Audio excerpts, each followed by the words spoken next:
We are going to start talking more in color terms, starting with tint, tone, and shade.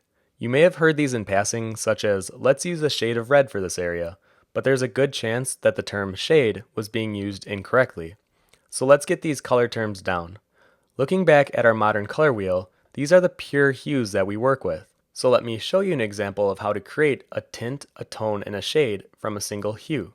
So I'm going to pull up red as our example, and I'm going to split it into 3 sections.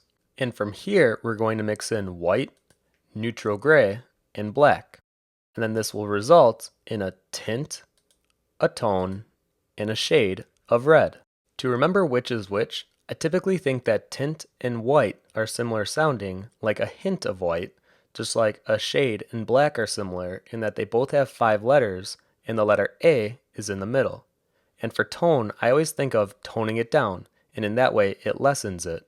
Now these 3 are just examples of a tint, tone, and shade of red. These further examples are also classified as tint, tone, and shades of red. It just depends on how much of the amount of white, gray, and black you mix in. So next time you hear, let's use a shade of red for this area, you should know they should be referring to a red that will have a certain amount of black added to it.